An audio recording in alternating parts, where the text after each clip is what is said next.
Hello and welcome to Eddie's Gadget. Today I'm going to be looking at the LG G6 smartphone camera. So this is the new Android 8 camera menu system. So I'm not going to be showing you the phone, it's only the camera operations menu etc. with Android 8. This is still the current model, they haven't released a new model yet. So it's still the latest one. The G6 is a great camera because it's got all manual operation, and that's what I'll be showing you today, the manual operation, and it's very affordable at about £300. Let's dive into this little camera and see what it's got. Okay, let's jump into the menu. You've got two lenses. This is the normal lens. If you click on the one with lots of trees, it will take you to the wide angle lens, which slightly distorts the picture, but it gives you that extra length, width, etc. So go to the normal lens, that's fine. The first icon you see here on the left hand side is like a small lightning strike. This is a light, so if you untick this, that will give you a video light which lights the background if it's quite dark, or you can tick it auto or then no flash. This will give you flash.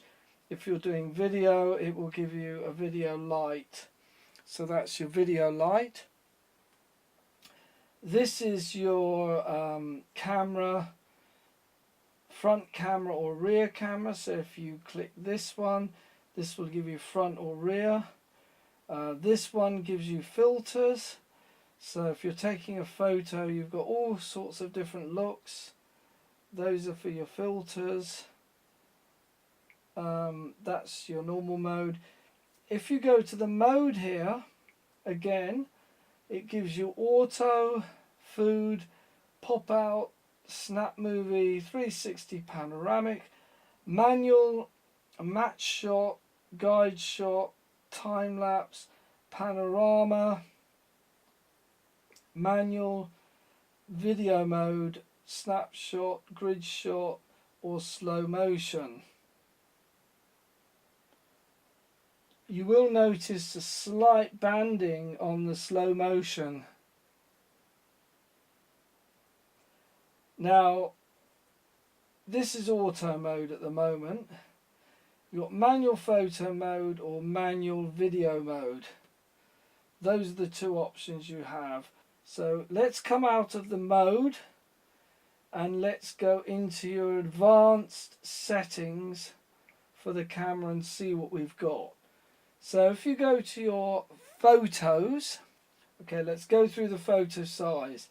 4.3 at 13 megapixels, 4.3 at 6.2 megapixels, 16.9 at 9.7, 16.9 at 3.7, 18.9 at 8.7, 18.9 at 3.3, or 1.1 at 9.7, or 1.1 at 2.1 megapixels. So all you need to do is select the one you want.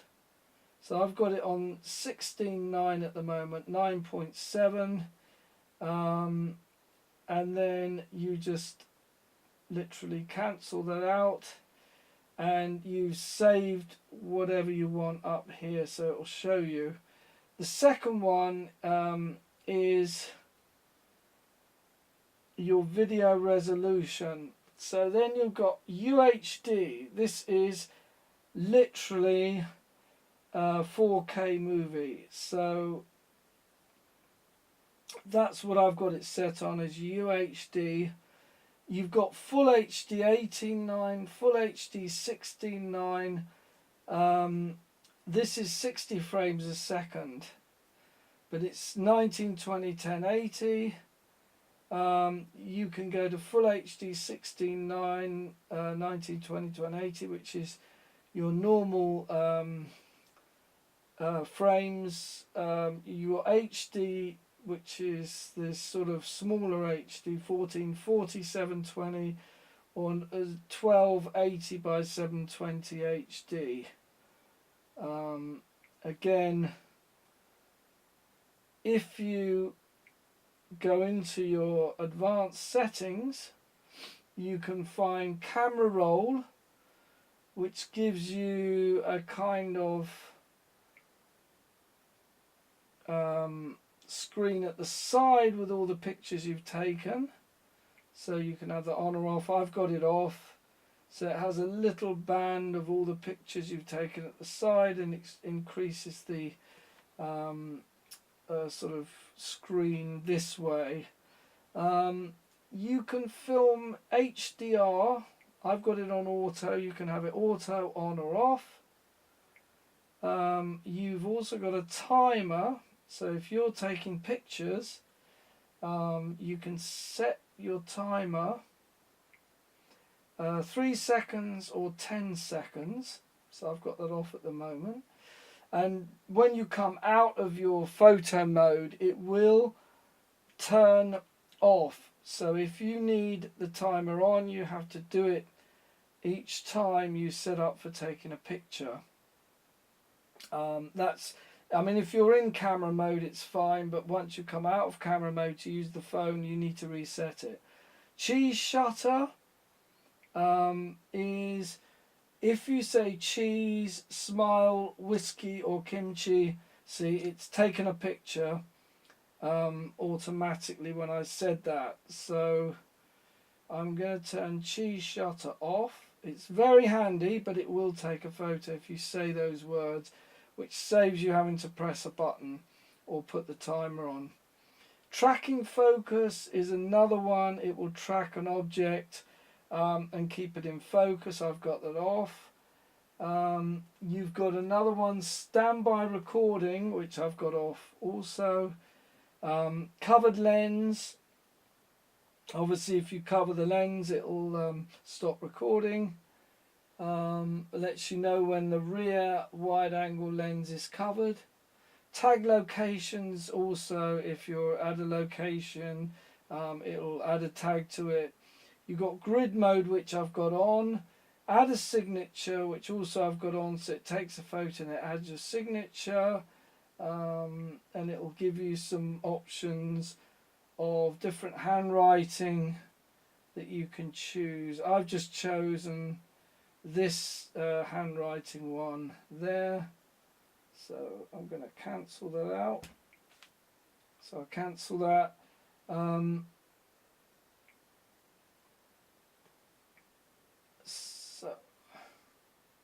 So add the signatures on. Storage, you can choose your SD card or internal storage, and I do tend to find that if you're using the SD card and you're recording for quite a long time in 4K, I tend to use 4K, and you get some kind of errors, like maybe it can't record to the SD card. If you go to internal storage, it works fine, and that's maybe to do with not being able to keep up with the transfer. Possibly if the SD card's getting quite full, you do tend to have sometimes an issue with it maybe getting hot, or just not being able to transfer quick enough. Internal storage I find very good. This is the 64 gigabyte model, so you've got loads of storage space if you're filming in 4K. Again, that's a really great option. Just to switch over, keep the internal storage empty and use it in emergency if your SD card. I've got 128 gig SD card in there, and it's a very new fast one, but still sometimes you find it just struggles to keep up with the 4K. You've got view, simple view or advanced view. So this is advanced view with all your buttons, and the other one's simple view, gives you a plain screen, and then you've got the help there as well. And that's basically it for the advanced camera functions. I'd like to just quickly take you into the video mode and some of the options for the manual camera and just explain it very quickly.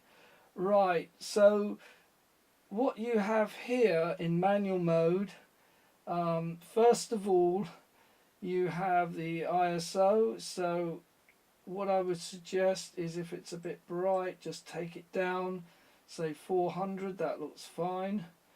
You've got EV here, again it does, if you're in full auto, and you've got a button here which you can again make it full auto, but I do like to do it, see that's full auto, but if you change the ISO, it's on 100 to say 400, gives you a little bit more light.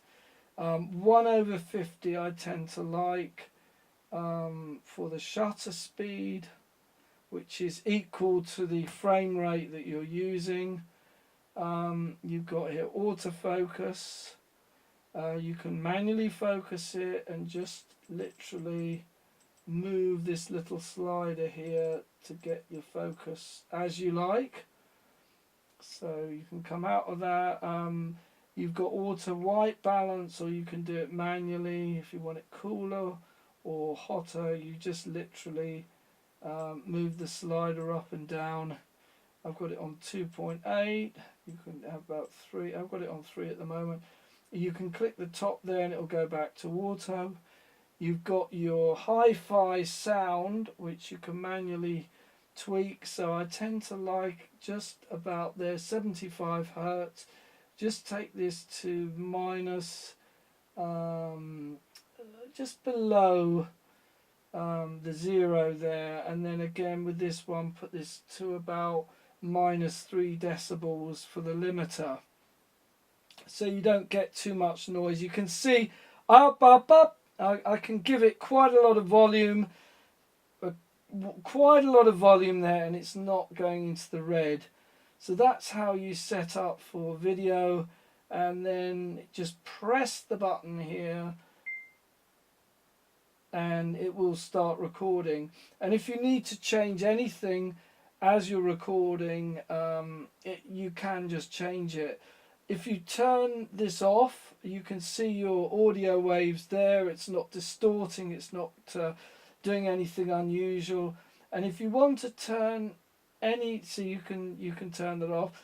But if you turn off your camera, stop recording there. See, if you turn your camera off, you will lose the audio settings, so you need to tap that back in if you come back into camera mode.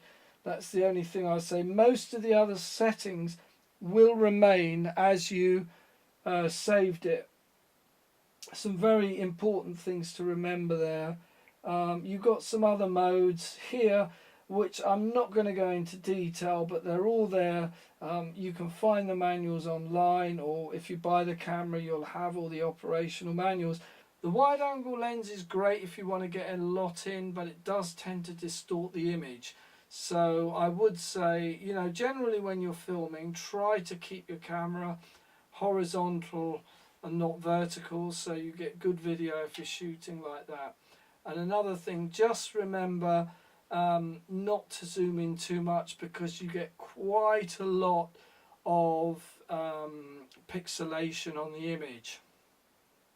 Those are my two main suggestions. Try not to zoom in too much. Don't use the wide angle unless you really have to.